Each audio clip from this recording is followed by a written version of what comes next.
What's the hardest thing you've had to forgive, or never could? You know how life has a way of sneaking up on you with those unexpected twists that force you to question everything you've built over the years. Especially when it comes to family matters that start off looking like a simple misunderstanding, but quickly spiral into a full-blown crisis capable of unraveling the strongest bonds, and in my case, it all came to a head on that drizzly Tuesday morning in downtown Chicago, when I found myself gripping the steering wheel of my reliable old Ford sedan. As if it were the only anchor keeping me from drifting into the chaos that my son Mark's crumbling marriage had become. A situation I'd watched deteriorate slowly from the comfortable confines of my suburban home, where I'd raised him single-handedly after his father passed away too young, leaving me to juggle real estate deals and PTA meetings just to keep the lights on and the dreams alive for a boy who always seemed destined for more than the ordinary grind that had claimed so many in our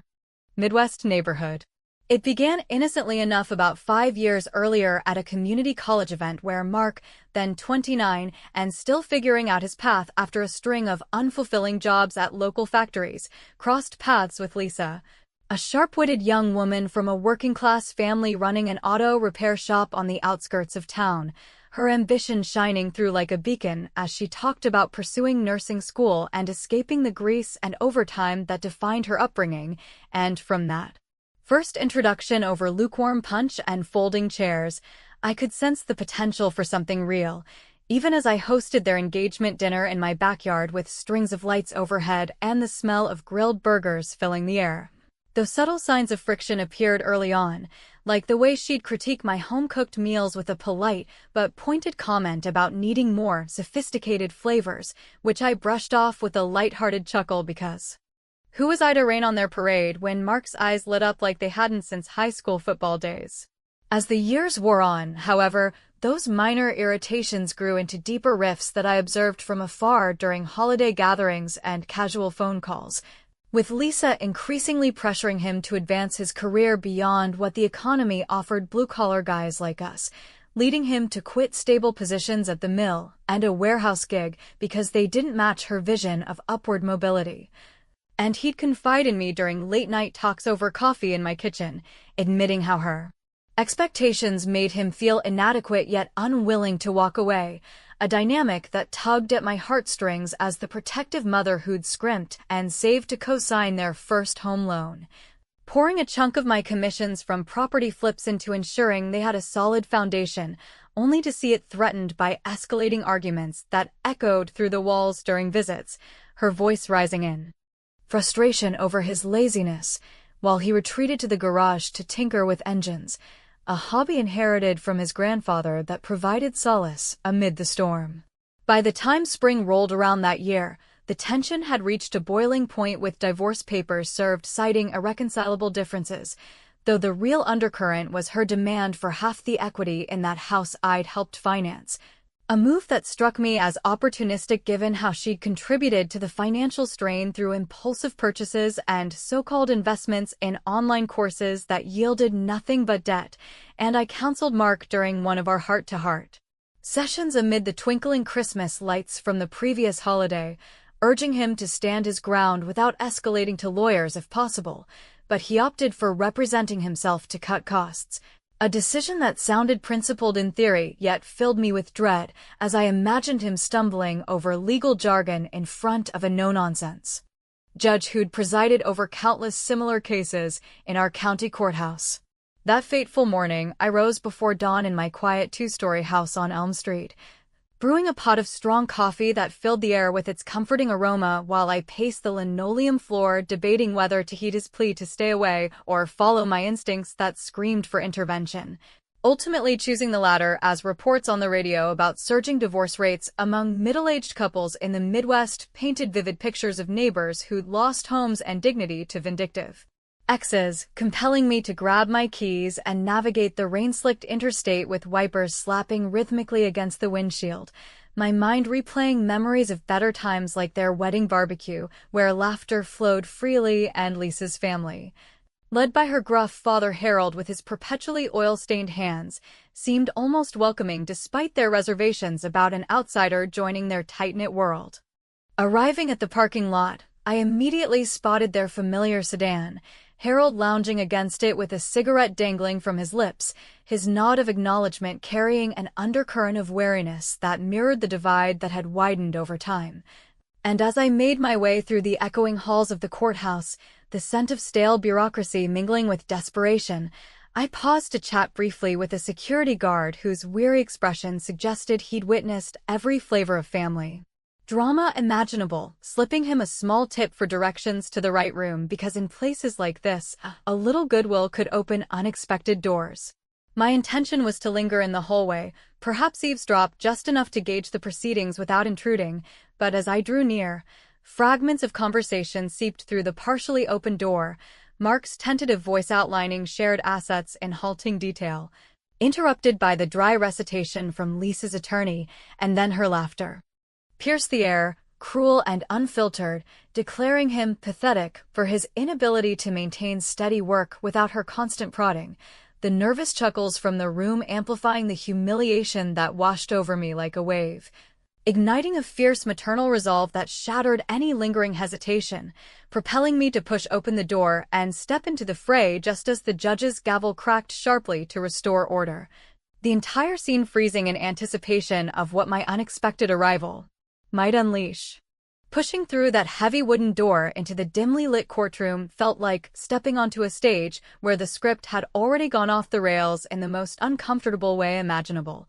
The kind of intrusion that turns a private family squabble into a public spectacle fraught with unintended consequences and lingering resentments that could echo for years to come, and there sat Mark at the scarred oak table designated for the plaintiff, his broad shoulders hunched forward in a suit that hung loosely on his frame as if it carried the weight of all his recent disappointments, the fabric slightly wrinkled from nervous fidgeting that I'd noticed even before the proceedings began.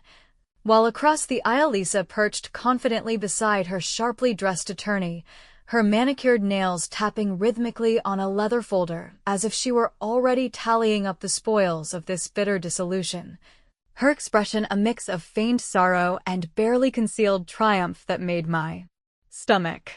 churn with a protective anger I'd honed over decades of navigating life's unfair blows since losing my husband to that factory accident when Mark was just a teenager. I lingered near the back of the room amid the rows of hard benches occupied by a smattering of spectators and Lisa's family members, including her mother, who clutched a worn rosary beads in her lap with white-knuckled grip, and her father Harold, who stood awkwardly by the door having just stubbed out his cigarette in the hallway, his grease-blackened fingertips a testament to the hands-on life of their auto repair business that had always formed the backbone of their modest existence in the working-class enclave just outside the city limits. And as I scanned the scene, the judge at the elevated bench adjusted her reading glasses over a stack of documents that undoubtedly detailed the financial entanglements and emotional fractures accumulated over 5 turbulent years of marriage. The air hung thick with the musty scent of aged paper and fluorescent lighting that buzzed faintly overhead, amplifying the tension as Mark attempted to articulate his side of the asset division in a voice that wavered between determination and defeat, explaining how the equity in their shared home represented not just bricks and mortar, but the culmination of joint efforts, including the down payment I'd quietly contributed from my real estate earnings to give them a leg up when interest rates were climbing and opportunities seemed scarce for young couples like them starting out in an economy that favored the already established. Lisa's lawyer interjected smoothly, with objections laced in legalese meant to undermine Mark's credibility, portraying him as unreliable and financially burdensome based on a pattern of job changes that stemmed from layoffs in the manufacturing sector rather than any inherent flaw in his character. A narrative that prompted Lisa to lean forward with a scoffing laugh that sliced through the formalities. Like an ill-timed joke at a funeral, her words dripping with disdain as she muttered something about his pathetic inability to provide without her constant intervention.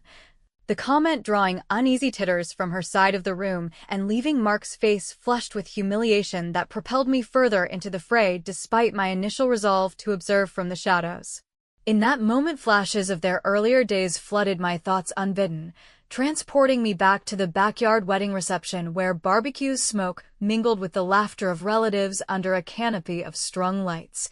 Lisa radiant in her simple white dress as she danced with Mark to an old country tune on a makeshift floor of plywood. Her family mingling tentatively with ours, though Harold had pulled me aside afterward to grumble about how city folk like Mark might not stick with the grit required for their shop life, a warning I dismissed with a polite smile while inwardly worrying about the cultural chasm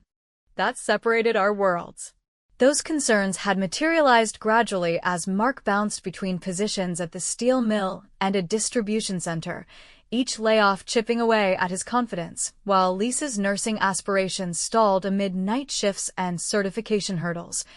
leading to arguments that spilled over during family dinners where she'd vent about his lack of ambition and he'd retreat into silence, prompting me to step in with financial lifelines like covering utility bills or co-signing a small business loan for his idea of a home repair side hustle that ultimately fizzled under the pressure of her skepticism. I'd enabled it all too readily, I suppose, driven by the fierce love of a mother who'd rebuilt her life from widowhood through savvy property deals in a market that rewarded persistence,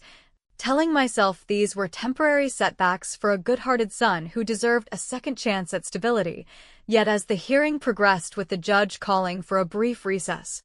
to review exhibits, I caught snippets of whispers from the gallery where Lisa's relatives speculated about Mark's latest unemployment stint, piecing together her narrative of cruelty that painted him as the villain in their domestic drama, while ignoring how her own extravagances had strained the budget to breaking point. The bailiff's eyes met mine during the pause, a flicker of recognition crossing his features from past courthouse encounters tied to my volunteer work with legal aid programs funded by my discreet contributions over the years. And he nodded subtly toward the judge, who was now conferring with her clerk in hushed tones, the atmosphere shifting palpably as if an unseen current had altered the room's gravity. Time seemed to stretch interminably during that interlude, with Mark glancing my way in surprise and Lisa shooting accusatory looks that demanded to know who this interloper might be disrupting her momentum. But before anyone could voice the question, the judge cleared her throat and addressed the assembly directly, her gaze settling on me with an unmistakable note of deference that belied the formal proceedings. "Mrs. Harper," she stated evenly, her voice carrying the weight of familiarity drawn from professional intersections in the community justice circles where I'd lent support through anonymous donations aimed at improving access for families like mine. "If you would care to approach the bench, it appears there may be additional context to this matter that the initial filings failed to capture in their entirety." Lisa's head whipped around in shock, her family's murmurs rising like a wave as Harold's cigarette nearly slipped from his grasp outside the door, and in that charged silence I rose steadily from my seat,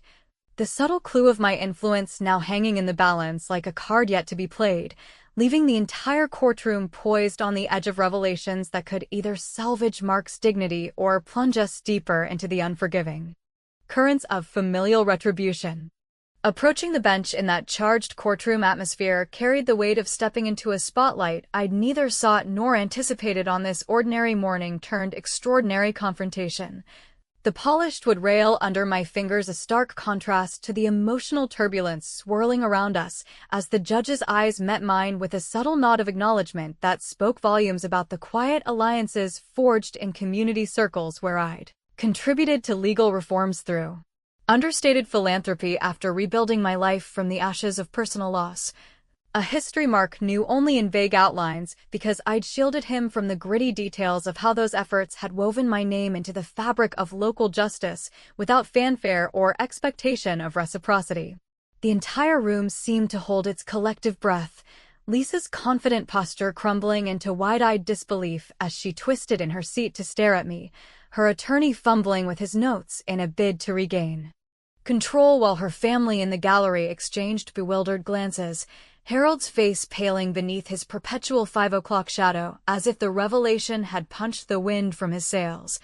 And I could almost hear the gears turning in their minds, piecing together why a seemingly unassuming mother-in-law commanded such deference from the very authority overseeing their dissolution. Mark's hand trembled slightly as he reached for mine under the table, his whisper of confusion barely audible over the judge's measured invitation to provide further context on the proceedings. prompting me to draw a steadying breath before addressing the court in a voice honed from years of negotiating real estate closings and mediating neighborhood disputes. Explaining succinctly how I'd overheard the derogatory exchange from the hallway and felt compelled to intervene not as a disruptive force, but as a witness to the fuller narrative of a marriage undermined by imbalances that the filings had glossed over. In their one-sided portrayal, the judge leaned forward slightly, her expression one of professional curiosity tempered by familiarity from past events like the charity auction I'd sponsored for Court Family Services, where we'd crossed paths amid handshakes and small talk about improving outcomes for everyday folks caught in legal webs, and she murmured just loud enough for those nearby to catch, "Ma'am, you didn't mention he was your son," the words hanging in the air like a key unlocking a hidden chamber, causing Lisa's mother to gasp softly and clutch her rosary tighter, while the bailiff straightened his stance in quiet solidarity. Seizing the moment with the calculated poise that had served me well in boardrooms and backroom deals, I turned my gaze toward Lisa and her lawyer, delivering a verbal volley laced with dry humor that cut through the tension without descending into outright hostility, remarking how it struck me as particularly ironic for someone to label a partner pathetic. In open court, when the financial records I'd glimpsed en route suggested a pattern of expenditures more aligned with personal indulgences than mutual support, a subtle jab at the luxury handbags and weekend getaways she'd funded on their joint credit while Mark scrimped on basics to keep the household afloat. The room's frozen silence amplified the impact, her attorney's objection ringing hollow as the judge called for order and requested a formal recess to examine supplementary documents I offered from my purse. Statements compiled hastily that morning from bank contacts who'd owed me favors dating back to when I flipped my first distressed property post-widowhood, effectively stalling the momentum in Mark's favor and serving as my initial taste of satisfying retribution through intellect rather than bluster. A clever maneuver that left Lisa fuming and her family whispering furiously about underhanded tactics they hadn't anticipated from the woman they'd dismissed as peripheral. As the gavel fell signaling the break, the courtroom emptied into the fluorescent-lit hallway where clusters formed like storm clouds, Mark pulling me aside with profuse thanks mingled with worry about escalating costs. But before I could reassure him, Lisa stormed over, her heels clicking sharply on the tile as she accused me of meddling in affairs beyond my purview, her voice a heated whisper that drew stares from passing clerks, to which I responded with a calm chuckle and the observation that true family involvement meant calling out imbalances before they festered into public spectacles, a retort that diffused her anger just enough to send her retreating to her kin. The real undercurrent of unease surfaced moments later when Harold cornered me near the vending machines, his gravelly tone laced with reluctant admission as he lit another cigarette despite the no-smoking signs, confiding in a low rumble that Mark harbored undisclosed debts from risky ventures tied to their shop's suppliers, obligations that could unravel not just the divorce, but my own financial safeguards if brought to light. A bombshell revelation that twisted my protective instincts into knots of doubt about how much of Mark's troubles stemmed from choices I'd overlooked in my eagerness to bolster him. As the bailiff's call echoed down the corridor summoning us back, Lisa's defiant glare from across the hall promised escalating warfare. The swelling conflict now laced with personal stakes that left me questioning whether my unveiling of influence would fortify our position or merely invite a deeper reckoning from shadows I hadn't fully illuminated. Returning to the courtroom after Harold's unsettling disclosure in the hallway left a shadow of uncertainty lingering over every step I took across the worn threshold. The kind of doubt that creeps in when you realize the ground beneath your carefully laid plans might be riddled with unseen fissures capable of collapsing the entire structure at any moment. And as I resumed my seat beside Mark, whose grateful yet anxious expression mirrored my own inner turmoil, the judge reconvened the session with a gavel rap that echoed like a warning shot through the assembled tension.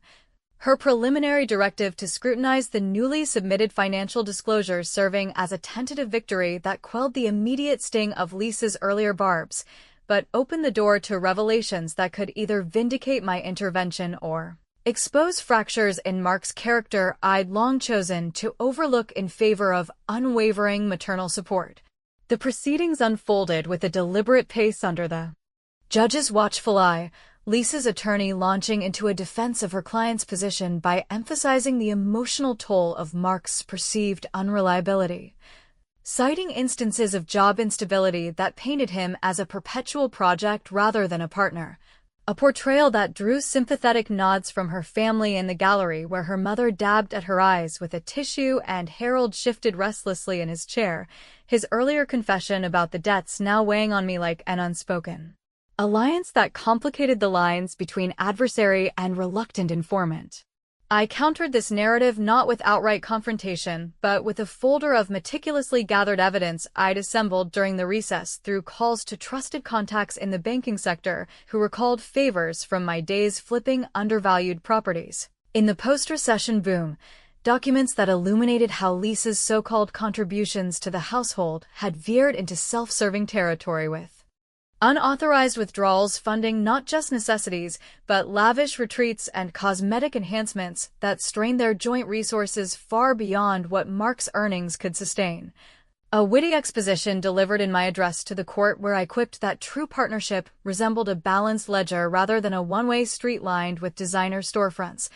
eliciting a faint smile from the bailiff and a flush of indignation from Lisa, who leaned forward as if ready to lunge across the aisle. Mark's discomfort grew palpable as the scrutiny turned inward, his fidgeting fingers betraying the secrets he harbored, and during a sidebar conference the judge probed deeper into the asset timelines, prompting him to admit under oath to a brief extramarital entanglement born of frustration during one of their prolonged separations, a confession that landed like a thunderclap in the hushed room, twisting the knife of betrayal for Lisa, who gasped audibly while her lawyer scrambled to capitalize on the moral high ground it afforded her, yet I interjected swiftly with context gleaned from his private admissions to me over hurried phone calls, framing it as a misguided reaction to years of emotional neglect rather than premeditated deceit, a maneuver that humanized him without excusing the lapse and left the audience, viewers included, grappling with the gray areas of marital failure where both sides bore culpability in ways that challenged simplistic judgments. The conflict intensified when Lisa took the stand, her voice steadying into a tearful recounting of feeling trapped in a union that promised stability but delivered disappointment, alluding vaguely to health concerns that might involve an unexpected pregnancy complicating the divorce logistics, a bombshell twist that hung ambiguously in the air without concrete proof yet enough to sway sympathies and make my protective stance appear ruthless in its single-minded focus on Mark's redemption, especially as whispers rippled through her family suggesting this detail had been withheld strategically to bolster her asset claims. Seizing another opportunity for retribution, I presented a counteraffidavit from a neutral mediator I'd quietly engaged the previous week, one who owed me from community outreach programs where I'd advocated for fairer family law practices, detailing how Lisa's family business had benefited indirectly from Mark's labor during off hours without compensation, a clever revelation that exposed their hypocrisy and prompted the judge to order an independent audit of intertwined finances, effectively neutralizing her momentum and providing that satisfying undercurrent of justice through exposure rather than aggression, though it came at the cost of deepening my internal reservations about whether my web of influences was mending wounds or merely papering over deeper infections. As the session wound toward adjournment with the judge issuing a preliminary ruling in favor of deferred asset division pending the audit, Lisa rose unbidden from her table, her eyes locked on mine with a venomous intensity that cut through the formalities, declaring in a voice laced with promise that this was far from over and she possessed irrefutable evidence capable of dismantling not just Mark's case, but the facade of respectability I'd so carefully cultivated over decades. A vow delivered with such conviction that it sent chills racing down my spine despite the courtroom's stuffy warmth, leaving Mark pale and me adrift in a sea of escalating uncertainties where the impending counterstrike loomed like a verdict still unwritten. Entering the mediation room for what promised to be the culminating session 2 weeks after that volatile courtroom exchange carried the gravity of a final reckoning where every thread of deception and loyalty would either weave into resolution or fray into irreparable discord, The neutral space with its bland conference table and potted plants a far cry from the high-stakes drama of the courthouse, yet pulsing with undercurrents of unresolved grievances that had simmered in the interim through. Late-night phone calls from Mark pleading for guidance and terse emails from Lisa's attorney hinting at withheld evidence capable of appending the preliminary balances we'd tentatively secured.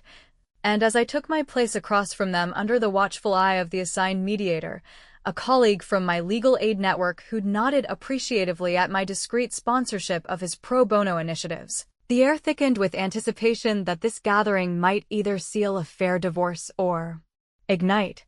fresh infernos of familial fallout. Mark appeared more composed than before, his suit pressed and tie straight in a nod to the job interview I'd arranged at a stable construction firm through old real estate connections, though his eyes betrayed the lingering shame from his confessed indiscretions that had humanized him in the proceedings yet eroded the pedestal I'd placed him on, forcing me to confront how my unyielding defense might have blinded me to the ways he'd contributed to the marriage's demise through complacency and poor choices that echoed the very criticisms Lisa had hurled so publicly. Lisa arrived last, her demeanor a blend of weary defiance and calculated poise, accompanied by Harold whose slumped shoulders suggested the toll of their intertwined finances now under audit. And as the mediator outlined the agenda for finalizing asset splits and potential alimony, she launched into a passionate plea laced with fresh details about her suspected pregnancy that remained unconfirmed but loomed like a wild card in the negotiations. A revelation designed to evoke sympathy and leverage concessions while her lawyer presented folders brimming with what they claimed were smoking gun texts illustrating Mark's financial recklessness tied to gambling debts and unauthorized loans from shady contacts in their auto shop's orbit, evidence that struck at the heart of my carefully constructed counterarguments and left me momentarily off balance amid the growing doubt that my interventions had perhaps amplified rather than alleviated the core dysfunctions plaguing their union. The room's tension peaked as I absorbed the barrage, my mind racing back to the subtle maneuvers I'd executed in the shadows during the adjournment period, including that strategic acquisition of a controlling interest in their family business through a trusted proxy investor who jumped at the opportunity, recalling how I'd bailed out his startup during the housing crash with favorable terms, a move that positioned me to influence outcomes without direct confrontation and served as the pinnacle of my retribution, clever in its understatement, satisfying in how it neutralized their economic threats by ensuring the shop's viability under oversight that favored equitable repayments to Mark for unpaid labor over the years. When the mediator called for rebuttals, I addressed the group with the honest candor that had defined my approach throughout, infusing a touch of wry humor by observing that marriages often resembled fixer-upper properties where one side spots the flaws while ignoring the beams they'd helped weaken, then unveiling the acquisition details with calm precision that drained the color from Lisa's face and prompted Harold to mutter something about underhanded city tactics, the revelation prompting the mediator to adjust the proposed settlement toward a more balanced division that capped alimony at a modest sum and preserved Mark's share of the home equity intact, a judicial nod to the fuller picture I'd illuminated through persistent advocacy rooted in decades of community involvement that the judge had later endorsed in her binding recommendations. As signatures were inked on the dotted lines amid strained silences and averted gazes, Lisa's parting whisper to her mother carried a vow of future appeals laced with ambiguities about the pregnancy's status and deeper secrets from Mark's past that might yet surface to challenge the finality. Her eyes meeting mine with a mix of resentment and reluctant respect that left me pondering whether this victory had truly empowered my son or merely isolated him further under my protective shadow, especially as he hugged me tightly outside the building, promising genuine change through therapy and steady work while I drove home through the persistent drizzle that mirrored the unsettled weather in my heart. The echoes of the ordeal lingered long after, raising unanswered questions about whether my web of influence had mended the fractures or merely redirected them into new forms of dependency and regret, leaving the family tapestry forever altered in ways that invited reflection on the true cost of loyalty when it borders on control.